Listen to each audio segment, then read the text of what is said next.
कभी सोचा है कि इतिहास में हमें महिला वैज्ञानिकों या आविष्कारकों के नाम इतने कम क्यों सुनाई देते हैं? क्या ये सिर्फ पुरुषों का ही फील्ड था साइंस? नहीं, देखिए ये एक बहुत आम गलतफहमी है।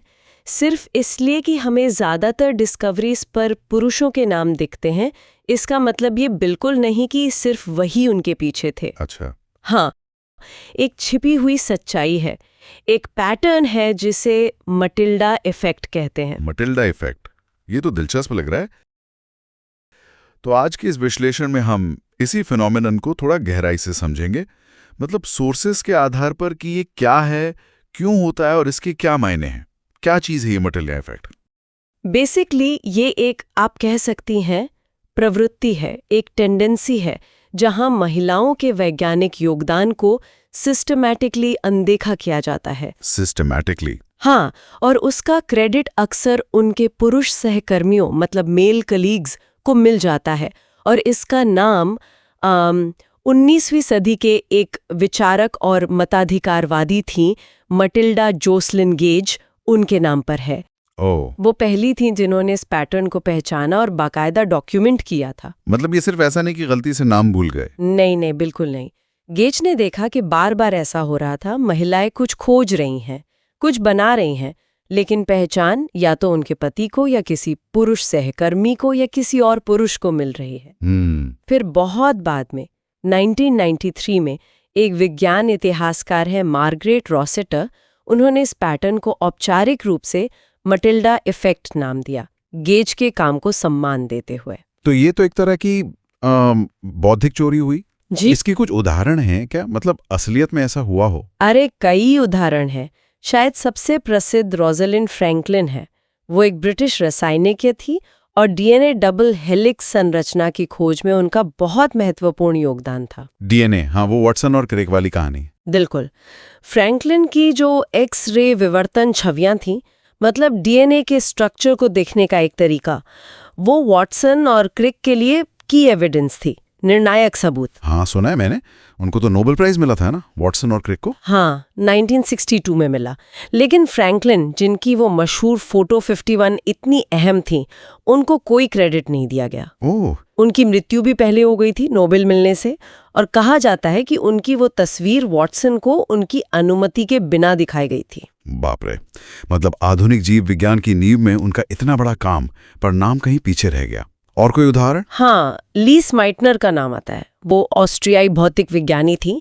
परमाणु विखंडन मतलब न्यूक्लियर फिजन, उसके पीछे असल दिमाग उनका था। अच्छा। हाँ, लेकिन 1944 का जो नोबेल पुरस्कार था, वो सिर्फ उनके पुरुष सहयोगी ऑटो हान को मिला।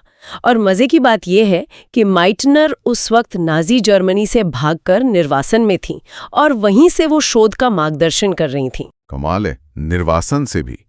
और एक और नाम है जोसेलिन बेल बर्नेल का। वो पीएचडी छात्रा थी जब उन्होंने 1967 में पल्सर की खोज की।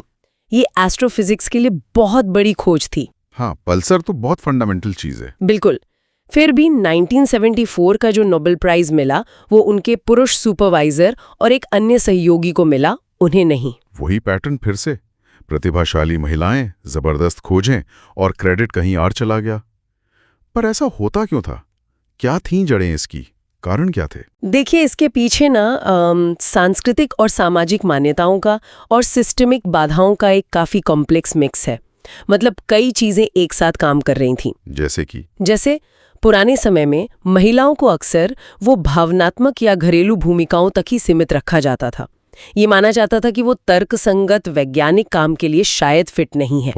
और फिर विश्वविद्यालयों और एकेडमिक संस्थानों तक उनकी पहुंच बहुत लिमिटेड थी। काफी देर तक आसानी से एडमिशन नहीं मिलता था, मौके नहीं मिलते थे। तो मतलब पूरा सिस्टम ही उनके खिलाफ था, बायस्ड था। बिल्कुल। इसे आप एकेडमिक गेटकीपिंग कह सकती हैं। मतलब कौन अंदर आएगा, कौन नहीं, ये तय करने वाले लोग। प्रतिभाशाली या वैज्ञानिक की जो परिभाषा थी, वो ही पुरुष केंद्रित थी। और जो मान्यता देने वाले सिस्टम थे, जैसे रिसर्च पेपर कौन छापेगा, अवार्ड किसको मिलेगा, वो ज्यादातर पुरुषों के नियंत्रण में थे। तो अगर कोई महिला कुछ बड़ा कर भी लेती थी, तो उसे वो पहचान, वो प्लेटफॉर्म मिलना बहुत मुश्किल था। ये तो सोचने वाली बात है। लेकिन जब हम जीनियस या प्रतिभा की बात करते हैं तो क्या समाज की इसकी परिभाषा ही थोड़ी टेढ़ी है? मतलब क्या हम उन्हीं चीजों को ज्यादा महत्व देते हैं जो ऐतिहासिक रूप से पुरुषों से जुड़ी रही हैं? एग्जैक्टली आप बिल्कुल सही जगह पर पहुंचे हैं। यही तो शायद सबसे बड़ा मुद्दा है। हम अक्सर वैज्ञानिक सफलताओं को या बड़े बिजनेस एम्पायर्स को इनको सेलिब्रेट करते हैं। हाँ, करते हैं। लेकिन वो काम जो अक्सर महिलाओं से जोड़े जाते हैं, जैसे कि देखभाल करना, घर चलाना, एक समुदाय बनाना या इमोशनल इंटेलिजेंस, क्या उसे हम जीनियस या एक्सपर्टीज मानते हैं? नहीं, आमतौर पर तो नहीं। अक्सर नहीं मानते। यहाँ तक कि अर्थशास्त्र में भी देखिए, घर का काम अदृश्य है। माँ अगर घर पर खाना बनाए तो वो जीडीपी में नहीं गिना जाता, लेकिन वही चीज रेस्टोरेंट में बने तो वो सर्विस इंडस्ट्री का हिस्सा बन जाती है।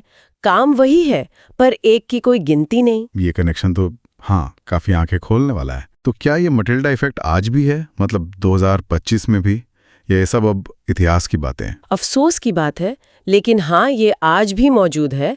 बस शायद इसका रूप थोड़ा ज्यादा सूक्ष्म, मतलब सटल हो गया है। अच्छा, कैसे? स्टडीज दिखाती हैं कि जो रिसर्च पेपर महिलाएं लीड करती हैं उन्हें कम साइटेशंस मिलते हैं।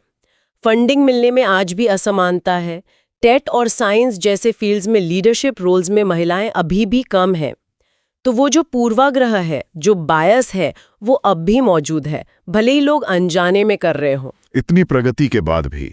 पर ये पहचान मिलना, ये रिकॉग्निशन इतना जरूरी क्यों है आखिर? क्योंकि पहचान महत्वाकांक्षा को प्रेरित करती है। रिकॉग्निशन एस्पिरेशंस को फ्यूल करता है। जब युवा लड़कियां हर क्षेत्र में सफल महिलाओं को देखती हैं तो उनके मन में ये आता है कि हाँ, ये जगह मेरे लिए भी है, मैं भी ये कर सकती हूँ। सही बात है। रिप्रेजेंटेशन दरवाजे खोलता है।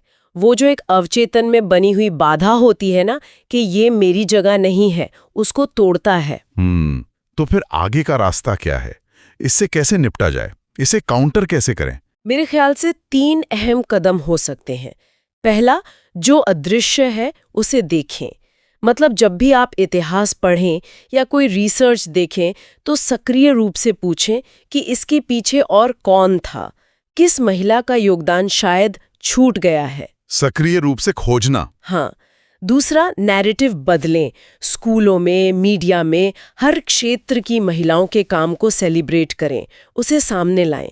और तीसरा, जो शायद सबसे जरूरी है, मूल्य को पुनर्परिभाषित करें। मूल्य को पुनर्परिभाषित करें मतलब कि देखभाल करना, समुदाय बनाना, भावनात्मक बुद्धिमत्ता दिखाना, इन स्किल्स को भी उतनी ही प्रतिभा माने, उतनी ही ब्रिलियंस माने जितनी हम किसी तकनीकी आविष्कार को मानते हैं। मुझे आखिरी बात बहुत अच्छी लगी कि प्रतिभा सिर्फ फॉर्मूलों या मशीनों में नहीं है, बल्कि देखभाल, समानुभूति और सद्भाव बनाने में भी है। बिल्कुल। आप देखेंगे कि हर बड़ी दिखने वाली उपलब्धि के पीछे अक्सर एक अदृश्य सपोर्ट सिस्टम होता है, और उस सिस्टम में अक्सर महिलाओं का बहुत बड़ा और अक्सर अनदेखा हाथ होता है। तो जो हमें सुन रहे हैं उनके लिए एक विचार छोड़कर जाते हैं।